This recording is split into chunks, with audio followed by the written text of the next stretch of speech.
জিলহজের প্রথম দশকের এক একটা রাত্রির ইবাদত, এক এক রাত্রের বন্দেগী আল্লাহর কাছে লাইলাতুল কদরের ইবাদতের সমান সওয়াব।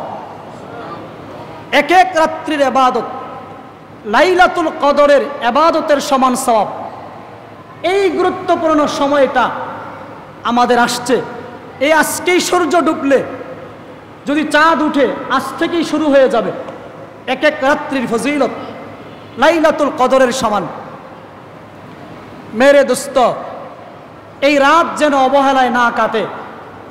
এই রাত যেন ফালতু আড্ডায়, গল্প গুজবে, রাস্তাঘাটে, দোকানপাটে, চাষটলে, রেস্তোরাঁয় এই রাতগুলো যেন আমাদের নষ্ট না হয়। জীবনে বহু সময় পাবেন আড্ডা দেওয়ার, বহু সময় পাবেন ঘোরাগাড়ির, বহু সময় হবে মার্কেট করার, বহু সময় হবে রেস্তোরাঁয়, পার্কে যাওয়ার। এই সময় 10টা মাত্র, বৎসরে 10টা রাত, জিন্দিগির 10টা রাত কদর করার চেষ্টা করা। যারা সবল আছি, শক্তি সামর্থ্য যাদের ভালো আছে, আল্লাহ যাদের সুস্থ রাখছেন এবং হিম্মত দিছেন, চেষ্টা করবেন রাত্রগুলো সামর্থ্য অনুযায়ী বন্দিগিতে কাটায়া দেওয়ার চেষ্টা করবেন। ঘুম তো হবেই, ঘুমানোর বহু সময় আছে, বহু দিন পাবেন জীবনে, বহু সময় পাবেন। ঘুমাইতে ঘুমাইতে চুল পেকে গেছে, এই পর্যন্ত ঘুমাইতে ঘুমাইতে দাড়ি পেকে গেছে, বহু সময় পাবেন। এই রাতগুলো চলে গেলে আর জিন্দগিতে আসে কিনা কোনো নিশ্চয়তা নাই। যারা দুর্বল, শারীরিকভাবে যারা দুর্বল, শরীরে ক্ষমতা নাই, শুধু দুর্বলদের জন্য আমি একটা পরামর্শ দিচ্ছি। এই কথাটা শুধু দুর্বলদের, সবার জন্য না, যুবকদের জন্য না, বৃদ্ধ, অসুস্থ, মাযুর যারা দুর্বল, শুধু তাদের জন্য। আপনি ইবাদত বন্দেগী করার হিম্মত নাই, শারীরিক সক্ষমতা নাই, আপনি মাগরিবের নামাজটা জামাতে পড়বেন। মাগরিবের নামাজটা জামাতে পড়ে মাগরিবের পরে 2 রাকাত সুন্নতে মুআক্কাদা সেটা পড়বেন। এরপরে মাগরিবের আরো 2 রাকাত নফল আছে, মাগরিবের নফলটাও পড়লেন। আর সাথে যদি কষ্ট কইরা অতিরিক্ত 2 রাকাত নফল নামাজ একটু যোগ কইরা নেন, তাহলে মাগরিবের ফরজের পরে কয় রাকাত হইল? 6 রাকাত। 2 রাকাত সুন্নতে মুআক্কাদা, 2 রাকাত মাগরিবের নফল, আর অতিরিক্ত 2 রাকাত যোগ করলেন, কয় রাকাত হলো? 6 রাকাত। মেশকাতের ব্যাখ্যা গ্রন্থ মেরকাতে আসছে, মোল্লা আলী কারি রহমাতুল্লাহ আলাইহি বলছেন, মান সাল্লা 6 রাকাতিন বাদাল মাগরিব, যে ব্যক্তি মাগরিবের ফরজের পরে, মোট ফরজের পরে 6 রাকাত নামাজ পড়বে, সুন্নাত সব মিলায়া 6 রাকাত নামাজ পড়বে, আওয়াবিনের ফজিলত, তার জীবনের গুনাহ সাগরের ফেনা পরিমাণও যদি হয় আল্লাহ মাফ করে দিবেন। আবার এশারের নামাজটা কষ্ট করে মাযুর যারা, অসুস্থ, শারীরিকভাবে যারা দুর্বল, চেষ্টা করবেন এশারের নামাজটা জামাতে পড়ার। কষ্ট করে এশারের নামাজটা জামাতে পড়ে এশারের ফরজের পরে 2 রাকাত সুন্নতে মুআক্কাদা পড়লেন। এরপরে বেতের পড়বেন।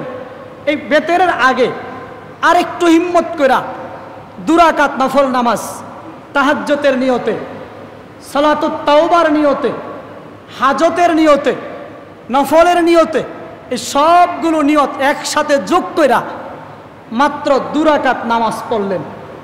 বাস, এবার বেতের পরে আপনি আস্তে করে খাওয়া দাওয়া করে শুয়ে পড়েন।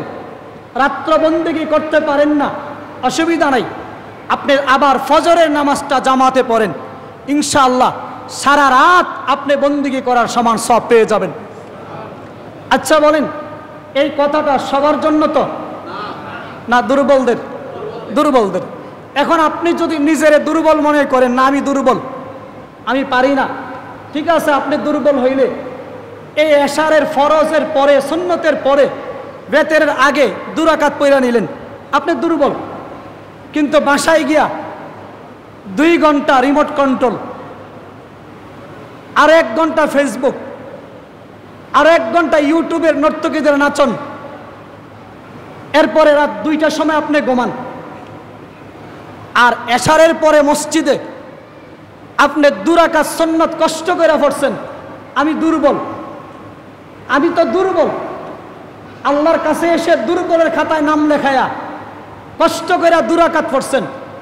বাসায় গিয়া কিন্তু 2 ঘন্টা রিমোট কন্ট্রোল, 1 ঘন্টা ফেসবুক, আর 1 ঘন্টা ইউটিউব। আল্লাহ বুঝবেন তো আপনি দুর্বল না সবল? আল্লাহ বুঝেননি? মসজিদে এসে আপনি দুর্বল, বাসায় গিয়া 4 ঘন্টা ইন্টারনেটে, 4 ঘন্টা কেটে গেল সব মিলাইয়া ফালতু আড্ডায়। আর মসজিদে এসে 2 রাকাত, আমি দুর্বল। আল্লাহ সব বুঝে, আল্লাহ সব বুঝে। সুতরাং এই দুর্বলতার, এই মানসিকতা এটা না রাখা। সুস্থ সবল মানুষ ইবাদতের বেলায়, বন্দেগীর বেলায় আমরা অনেক দুর্বল হয়ে যাই। আমাদের মানসিকতা অনেক দুর্বল। ইবাদতের বেলায় এমনটা করা উচিত না। বহুত মানুষ আছে সুস্থ সবল মানুষ, বাজারঘাট করে, রাস্তাঘাটে সুন্দরভাবে চলাফেরা করে, অফিস আদালত করে, দেন দরবার সব করতে পারে। বাজারে গেলে এক একটা মাছ কিনবে, 2, 4, 5, 10 মিনিটের আপনার হাত দিয়ে টিপতেই থাকে, টিপতেই থাকে। এই ভিড় ডিঙ্গায়া সব করে, সব করতে পারে। মসজিদে এসে আমি দুর্বল, এবার চেয়ার ছাড়া তারা নামাজ হবে না, এখন আর দাঁড়াইতে পারে না, দুর্বল। অথচ সব করে আসছে। এই মানসিকতা চেঞ্জ করতে হবে। হ্যাঁ, সত্যিকারে আপনি দুর্বল, সেটা তো ওজর, ইসলাম সেটাকে আপনার ছাড় দিয়েছে, সেটা আল্লাহর কাছে কবুল হবে। আপনি দুর্বল, কিন্তু সব ঠিক রেখে মসজিদে এসে আপনি এত দুর্বল আর দাঁড়াইতেই পারেন না।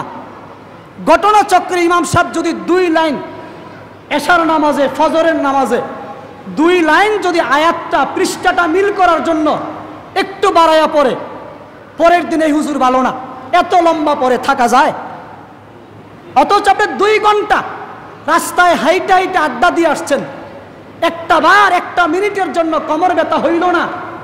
আপনি মাশাআল্লাহ এত সুস্থ, আর মসজিদটা আপনার জন্য এত কষ্ট যে 2টা মিনিটে আপনার কোমর ধরে গেছে।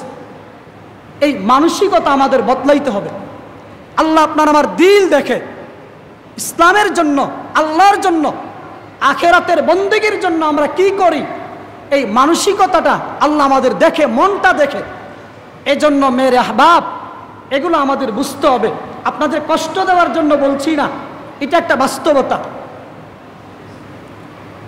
এজন্য ইবাদতের বেলায় হিম্মত রাখা। আমরা এমন বহুত বুজুর্গদেরকে দেখছি ঠিক মতো দাঁড়াইতে পারে না, বসলে উঠতে পারে না, নাড়াচাড়া ঠিক মতো করতে পারে না, শুয়ে থাকে। কোনো মতে যদি নামাজে দাঁড়াই দেওয়া যায়, ধরে 2 জনে ধরে নামাজে দাঁড় করাই দিছে। আমরা সচক্ষে দেখছি, বহুত বুজুর্গ দেখছি ঘন্টার পর ঘন্টা নামাজের মধ্যে দাঁড়ায়া দাঁড়ায়া আল্লাহর কোরআন পড়ছে, লম্বা সময় রুকু দিছে, লম্বা সময় সাজদা দিছে। এমনি অসুস্থ, কিন্তু নামাজে গেলে সুস্থ, নামাজে গেলে সুস্থ। আর আমরা দুনিয়ার সব জায়গায় সুস্থ, নামাজটা আমাদের অসুস্থতার একটা জায়গা হয়ে যায়। এটা যেন না হয়। আখেরাত গুছাইতে হবে। আমরা আখেরাতের যাত্রী। যেই পরিমাণ নেকি আপনি জমা করবেন, আপনার আমল নামায় ওই পরিমাণ জমা হবে। বেশির চেয়ে বেশি প্রতিযোগিতার মনোভাব নিয়া, আখেরাত সামনে নিয়া বন্দেগী করা। মেরে আহবাব, এই নামাজ, এই যে 10টা দিন 10টা রাত, দিনের বেলা রোজা রাখা, রাতের বেলা বন্দেগী করা,